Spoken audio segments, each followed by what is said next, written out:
হুসাইন রাদিয়াল্লাহু তাআলা আনহুকে ঘোষণা দেওয়া হলো, ও হুসাইন, আপনি হলেন নবীজির দৌহিত্র। হুসাইন রাদিয়াল্লাহু তাআলা আনহু যে আমার নবীজির দৌহিত্র, এবং আমার নবীজি পাক জবান মুবারকে বলেছেন হুসাইন রাদিয়াল্লাহু আনহু ওনার মধ্য দিয়ে আমার বংশ জারি থাকবে। হুসাইন, আপনাকে আমি অনুরোধ করব, এখানে আপনাকে ডেকে নিয়ে আসা হয়েছে, ইতিহাস খুলুন। হোসেনকে ডাকা হয়েছিল যুদ্ধ করার জন্য নয়।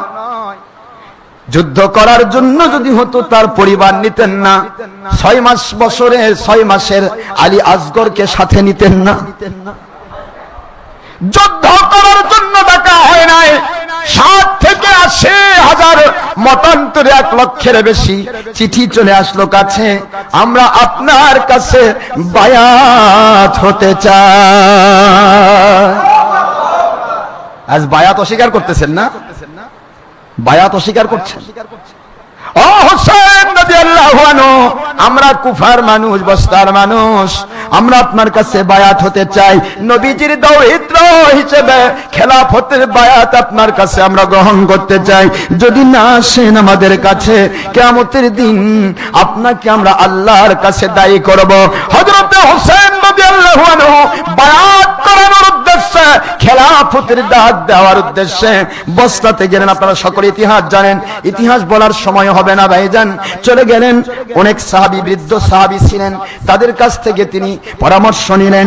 পরামর্শ নেওয়ার পর চলে গেলেন। সেখানে যাওয়ার সময়ে যে ঘটনাটা ঘটলো, অনেক বড় মারাত্মক একটা ঘটনা। হোসেন রাদিয়াল্লাহু আনহু যখন চলে গেলেন, একবারে ফিনিশিং কথা বলছি, চলে গেলেন। যাওয়ার পরে একটি জায়গায় যাওয়ার পর দেখা গেল ওনাকে চতুর্দিক থেকে হুর বিন ইয়াজিদ রিয়াহি, নাম কি? হুর বিন ইয়াজিদ রিয়াহি, সে ছিল ইয়াজিদ বাহিনীর সেনাপতি, সমস্ত তার বিশাল বড় বাহিনীর লিডার, সেনাপতি এসে ঘেরাও করে বলল, ও আল্লাহর নবীর দৌহিত্র, আপনাকে আমরা ঘেরাও করেছি। ইয়াজিদ বাহিনীর কাছে আপনি পরিপূর্ণ, সম্পূর্ণরূপে আপনি ঘেরাওয়ের মধ্যে পড়ে গেছেন, আপনি আক্রান্ত হয়েছেন। কেন? ও হুর বিন ইয়াজিদ রিয়াহি, কি এমন অপরাধ আমি করেছি, আমাকে কেন তোমরা ঘেরাও করছো?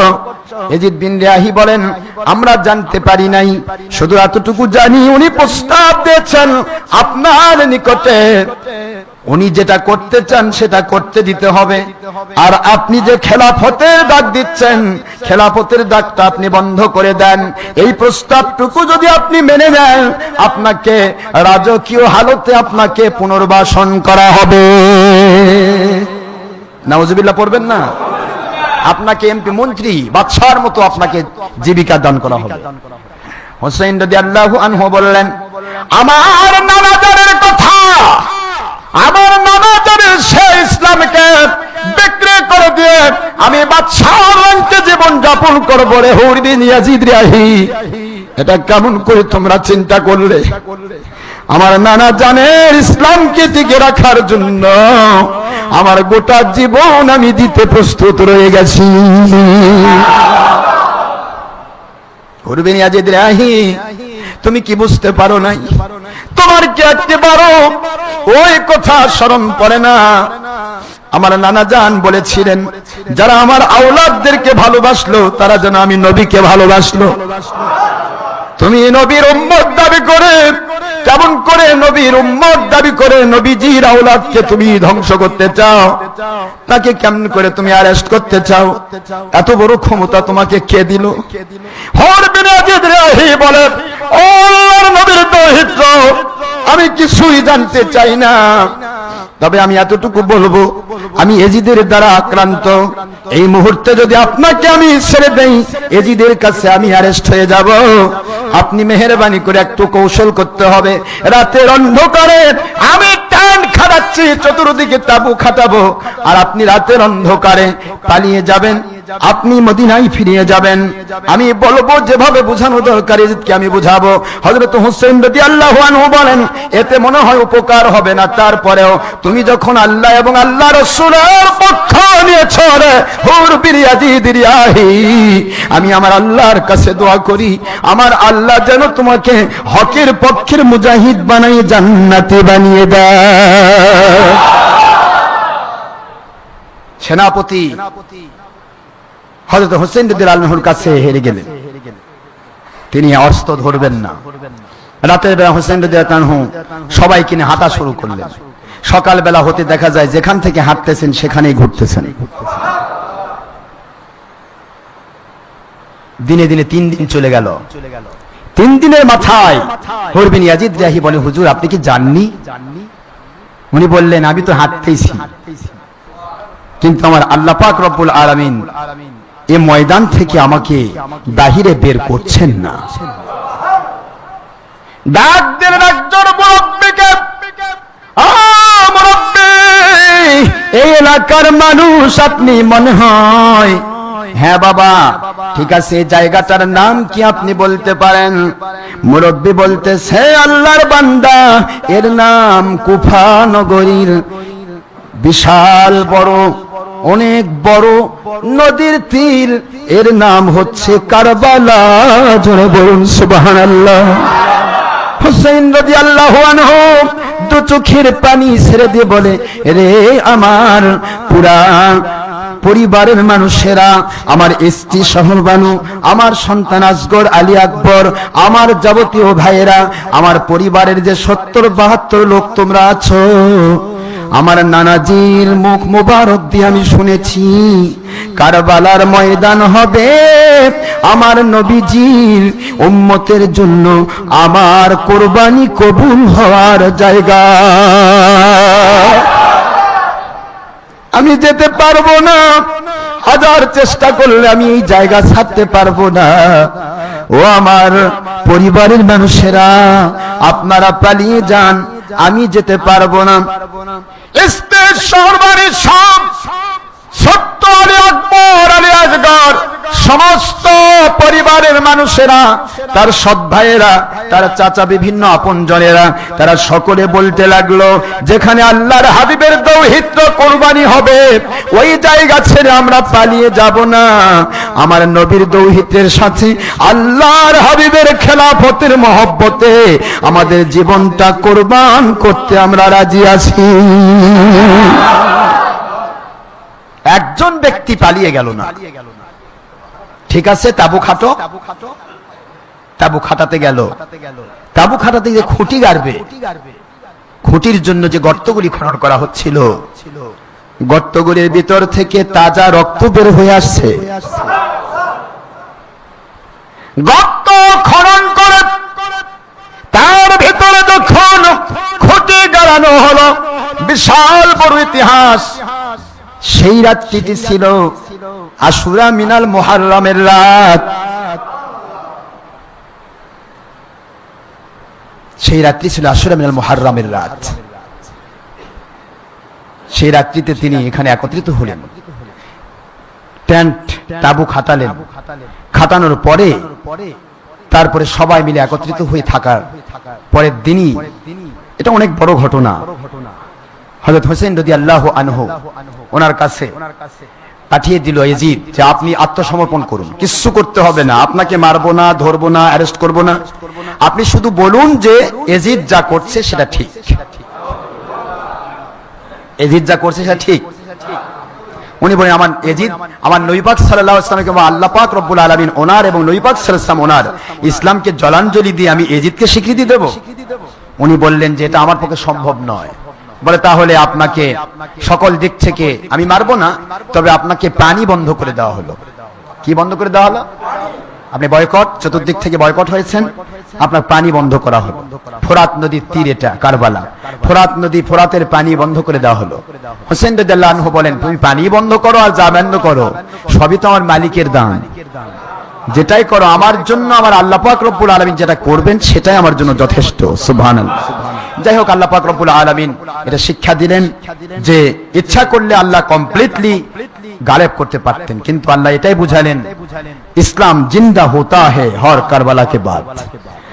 কারবালার এই ঘটনাকে কেন্দ্র করে সারা পৃথিবীর ভিতরে ইসলাম জিন্দা হয়েছে। জোরে বলুন সুবহানাল্লাহ।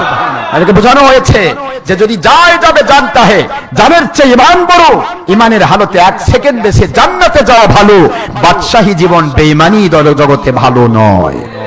না কেন জোরে বলেন।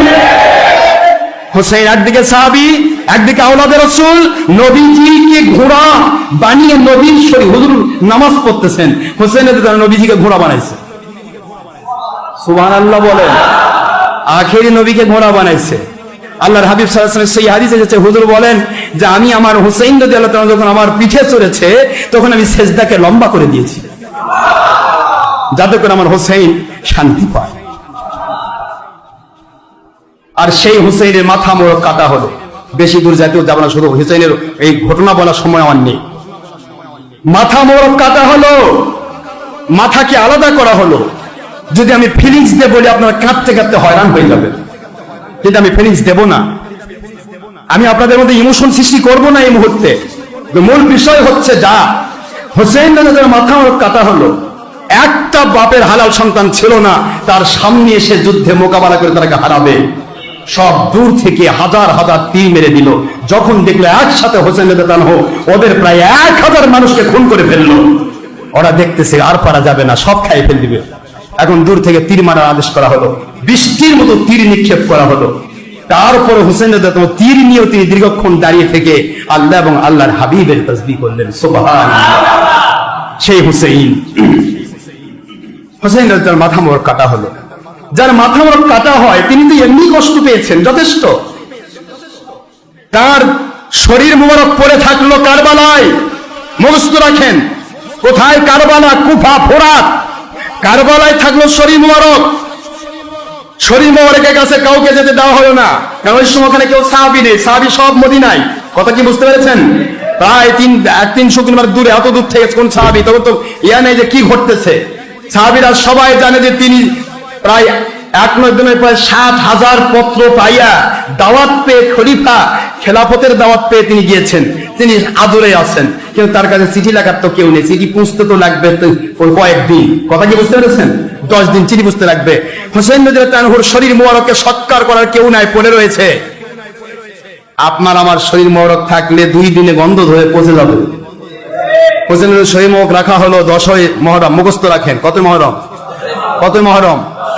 আশুরা মিনাল মুহাররমে শরীর মোবারক কারবালার সেই ফুরাতে উনি সহ যাবতীয় যত আল্লাহর ওলিরা ছিলেন, হোসেন রাদিয়াল্লাহু তাআলার সাথে যারা সাহাবীরা ছিলেন সকলের ডেড বডিটা ওখানে পড়া থাকলো।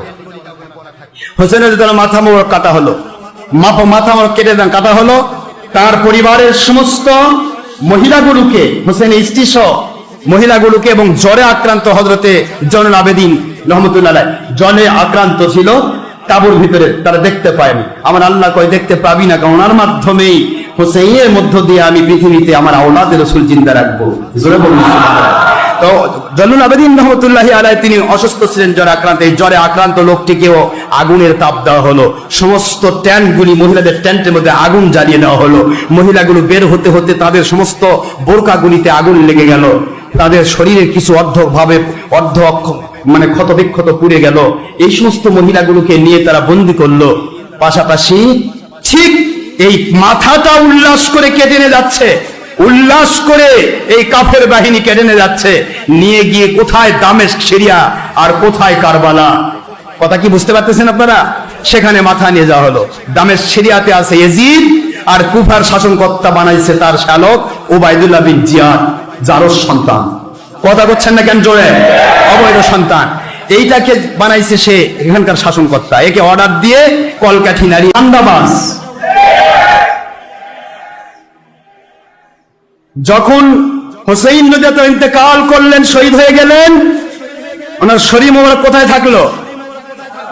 কারবালায়, কুফার নিকটে। কোথায় ইরাক, কোথায় সিরিয়া? বুঝতে পারতেছেন নাকি আপনারা? 1000 মাইল দূরে সিরিয়ার দামেস্ক। দামেস্কে নিয়ে যাওয়া হলো তার মাথা মোবারক। এই যে এতদিন চলে গেল, মাথা থেকে শুধু সুগন্ধি বের হচ্ছে, কোনো দুর্গন্ধি বের হয় না। শরীর মোবারক পড়ে থাকলো কিন্তু কেউ সৎকার করার নাই। ওই সময় ইয়াজিদ বাহিনী এত বেশি টপে ছিল যে কেউ যদি হুসেনের পক্ষে কথা বলে তাকেও তারা কতল করত। আমার কথা কি বোঝা যায়? কেউই ছিল না। ওইভাবেই উত্তপ্ত বালুকা রাশির উপরে হুসেনের শরীর মোবারক পড়ে থাকলো, সৎকার কেউ করেনি। দেখেন, খুব খেয়াল করে। মাথা মোবারক নিয়ে যাওয়া হলো এজিদের কাছে। এজিদের কাছে মাথা পৌঁছার পূর্বে সাহাবায়ে কেরাম কিছু ছিল, তাদের সামনে এজিদ অভিনয় করতেছে, হাই হাই, আমি তো হোসেনকে খুন করার অর্ডার করিনি, আমি তো এরকম হুকুম করিনি, আরে কি করলো, মানে মায়া কান্না। আমার কথা কি বুঝতে পেরেছেন? মায়া কান্নায় আপ্লুত হয়ে গেল। সাহাবায়ে কেরাম সবাইকে দেখাচ্ছে যে আমি এজিদ, আমি হোসেনের পক্ষে, কখনো এজিদের মারার পক্ষে আমি ছিলাম না, কেন তাকে মেরে ফেলা হলো, কেন ওখানে বলতেছে। আর ওবায়দুল্লাহ বিন জিয়াদ তো কুফাতে, কথা বুঝতেছেন আপনারা? ওকে তো অর্ডার করেছে চিঠির মাধ্যমে, সেই চিঠিটা পর্যন্ত সে ওবায়দুল্লাহ বিন জিয়াদ রেখে গেছে, ও চিঠি পর্যন্ত দলিয়ে রাখা হয়েছে। ওবায়দুল্লাহ বিন জিয়াদ চিঠি লিখে রেখেছে যে কোন চিঠিটা এজিদ আমার কাছে পাঠাইছিল, এবং এজিদ লিখেছে যদি হোসেনকে খুন করতে না পারিস তাহলে আমি তোকে খুন করব। নাউজুবিল্লাহ বলবেন না? এখানে মায়া কান্না জ্বলল। সাহাবায়ে কেরাম বা নিকটস্থ মানুষেরা ভাবলো, বাপ রে, এজিদ কি ভক্ত হুসাইনের, কথা বলেন না কেন? এই মায়া কান্নার ইতিহাসটা নিয়ে সে কুলাঙ্গার এজিদ বাহিনী বাংলার ওয়াহাবি খারেজি বা ৭২ বেঈমান, এই বেঈমানেরা বলতেছে, কয় যে উনি কি কান্নাকাটি করেছে উনি মরে যাওয়ার পর। আরে তোরাও তো কান্দিস, কিন্তু তোদের কান্নাটা কেমন? তোরাও তো অনেক সময় দেখি নেতা মরে গেলে কান্দা, কারণ নেতা যান তারপর খুশি হয়। কি কথা করছেন না কেন জোরে? প্রশ্ন হচ্ছে, এটা রাজনীতি, এটা কি নীতি? রাজনীতিতে এগুলি চলে। রাজনীতিতে এমন চলে, নিজের ছেলেকে খুন করবে অন্যের শরীরে চাপে দেওয়ার জন্য, এটা রাজনীতি। এই এজিদ এই কাজটাই করেছিল। সে গোপন সূত্রে চিঠি লিখেছে, খুন করার আদেশ দিয়েছে, না খুন করলে তো খুন করবো। আবার উপরে মায়া কান্না দেখাচ্ছে, হোসেনের খুব প্রিয়। এই ইতিহাসটা তারা বের করে কয় যে উনি হোসেনের বিরুদ্ধে ছিল না। নাউজুবিল্লাহ। দ্বিতীয় নম্বর, হোসেন। আপনি বলেন তো, বাংলাদেশ সরকারের আদেশে যদি কাউকে খুন করা হয়, ওই খুনটার দায়ী সেই খুনিটা একা নাকি সরকারও? কথা কোনো কি বলে বলেন? কেন সরকার হবে? কেন হবে? আদেশ, একই অপরাধ। তো সে হলো তখন খলিফা দাবিদার, কুলাঙ্গার। তাকে তো ইসলামী শরিয়ার খেলাফত বলা, খলিফা বলা হয়নি। ইসলামী শরিয়ার খেলাফত হচ্ছে আবু বকর, ওমর, ওসমান, আলী, হাসান রাদিয়াল্লাহু 6 মাস, এরপরে ওমর বিন আব্দুল আজিজ রাহমাতুল্লাহ আলাইহি। মাঝখানে এজিদেরটা গ্রহণ করা হয়নি, মুয়াবিয়া রাদিয়াল্লাহু আনহু তাও গ্রহণ করা হয়েছে। সুবহানাল্লাহ জোরে বলেন। এক তো গ্রহণ করেনি কেউ। হানাফি মাযহাবের উত্তম কিতাব ফিকহে আকবর স্পষ্ট করেছে, ইবনে কাসিরের মধ্যে খারেজিদের উন্নত মানের আলেম যিনি ইবনে কাসির তাফসীর লিখেছেন, যিনি বেদায়া ওয়ান নিহায়া লিখেছেন, তিনি স্পষ্ট করে লিখে রেখেছেন, এজিদের কাছে যখন মাথা আসলো, দেখেন সাহাবায়ে কেরাম সব চলে গেছে, 1-2 জন সাহাবী আছেন মাঝখানে, ও বুঝতে পারেনি সাহাবী হয়তো আছে, সব তো চলে গেছে, দরবার খালি। এই মুহূর্তে তার কাছে যখন মাথা নিয়ে যাওয়া হলো, মাথা মোবারকের নাকের মধ্যে তার হাতে ছিল ছড়ি, একটা লম্বা লাঠি, মানে কঞ্চি, আমার কঞ্চি বলি না, যেটা বানর খেলে। বানর কি করে? বানররা দেখেন, বানর হাতে একটা কঞ্চি থাকে না? এই বেটা তো বানর পূজারি ছিল, বানর খেলতো সব সময়। তো ওই বানরের এই কঞ্চি দিয়ে বানরকে করতো, খেলতো। সেই কঞ্চিটা মানে বাঁশের একটা চিকন একটা এইটা দিয়ে সে হযরত হোসেন রাদিয়াল্লাহু আনহুর নাক মোবারকের মধ্যে ঢুকে দিচ্ছে। মাথা কাটা, মাথা মোবারক নাক মোবারকের ভিতরে মানে লাঠি দিয়ে ঢুকাই দিয়ে বলতেছে, কেমন লাগলো খলিফা হওয়ার স্বাদ? খলিফা হওয়ার স্বাদ যারা করবে তাদেরকে এই পরিণতি আমি করব। এটা এজিদের কথা। কার কথা? এই কথাটা শুনে ও তো ভেবেছিল যাদের কাছে আমি মায়া কান্নায় করেছিলাম তারা বোধ নেই, সব চলে গেছে, কারণ সে বিদায় দিয়ে দিয়েছে সবাইকে। কিন্তু লাস্টে 1 জন না 2 জন ছিল, তারা ওই মায়া কান্নার ওই শ্রবণকারী। সে বলল, এজিদ তুমি এত খারাপ তা তো আমরা আগে জানতাম না।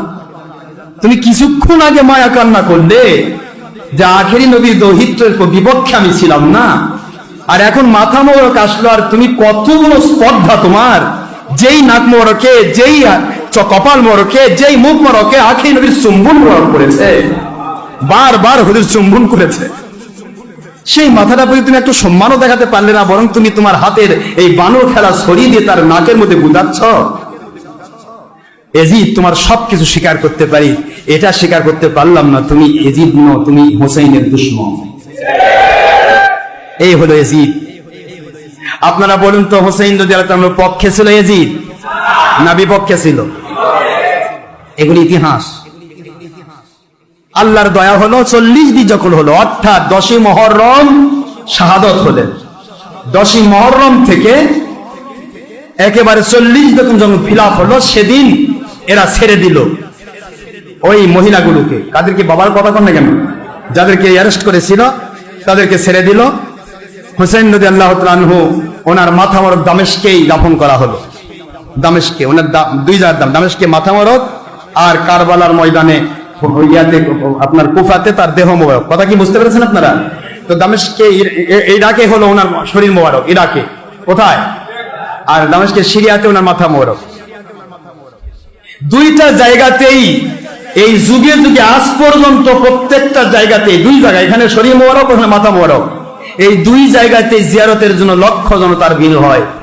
এ বাংলার এজিদ বাহিনী বাতিল ওয়াহাবি খারেজির গোষ্ঠী, নির্লজ্জ বেহায়ার জাত, তোমাদের গডফাদার, তোমাদের আব্বার আব্বা, দাদার দাদা এজিদের কবরে কয়জন যায় জিয়ারত করার জন্য? এই জন্য তো তোমরা জিয়ারতের বিরোধী। হোসেন বাহিনীর পক্ষে জিহাদ করা নবীজির সুন্নাত, আর এজিদ বাহিনী কয় কবর জিয়ারত লাগবে না, শিরক বেদাত। আখির রাসূল সাল্লাল্লাহু আলাইহি ওয়াসাল্লাম বলেছেন, আমি নিজে কবর জিয়ারত করি, তোমরাও জিয়ারত করো। জোরে বলুন সুবহানাল্লাহ।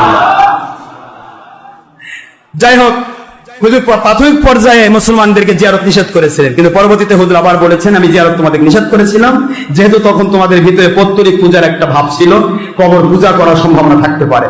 এখন তোমাদের ভিতরে কমপ্লিট ঈমান ইসলাম ঢুকে গেছে, এখন আমি নিজেও জিয়ারত করি, তোমরাও জিয়ারত করবে, এবং কিয়ামত পর্যন্ত কবর জিয়ারত সুন্নাত হিসেবে থাকবে। জোরে বলুন সুবহানাল্লাহ। বাবাজির আমার, এই হাদিস হলো আমাদের দলিল, আর খারেজি ওয়াহাবির দলিল ওই আগেরটা, মানে সব ওদের ওই মানসুখ গুলা, আর আমাদের সব নাসেক গুলো। আলহামদুলিল্লাহ বলবেন না জোরে? এবার প্রশ্ন হলো, এজিদ বাহিনী ছেড়ে দিল, মাথা এখানে গেল, কুফা নগরী থেকে, জেলখানা থেকে বের হয়ে পরিষ্কার কিতাব প্রমাণ করে আল্লাহর হাবিবের সাহাবায়ে কেরামের মধ্য থেকে যারা ছিলেন কয়েকজন মহিলা, কি বলে না, কয়েকজন মহিলা এবং হযরত জয়নুল আবেদিন রাহমাতুল্লাহ আলাইহি আওলাদে রাসূল, তিনি সকলে মিলে নিজেদের বাহন উঠে চলে গেলেন। গিয়ে ওখানে কারবালা ময়দানে গিয়ে দেখেন হোসেন রাদিয়াল্লাহু তাআলা আনহুর কাটা শরীর মুবারক 40 দিন পার হয়ে গেছে, এখনো কাটা শরীর মুবারক, এবং যারা শহীদ হয়েছিলেন, বীরের মতো যুদ্ধ করতে জিহাদ করে শহীদ হয়ে গিয়েছিলেন, ওনার সাথে যত মানুষ গিয়েছিল, যতগুলি মানুষ জিহাদে গিয়েছিল, একজন কেউকেই এজিদ কাফের বাহিনী কোনদিন সরাসরি যুদ্ধে শহীদ করতে পারে নাই। সকলেই একটার পর একটা শত শত বাহিনী যখন খেয়ে ফেল দিচ্ছিল, সকলকেই তারা দূর থেকে শত শত তীর মেরে দিয়ে তাদেরকে ধরাশায়ী করেছিল। এই বীর পুরুষগুলো, তারা যে কাটা কাটা মাথা, এই কাটা মাথাগুলো, সব মাথাগুলো তো আলাদা হয়ে গেছে, শুধুমাত্র ধরগুলি পড়ে রয়েছে। এই প্রত্যেকটা বডি, একটা বডিও এই 40টা দিন ধরে সূর্যের আলোক রশ্মি গ্রহণ করলো এবং মাটির উপর পড়ে থাকলো।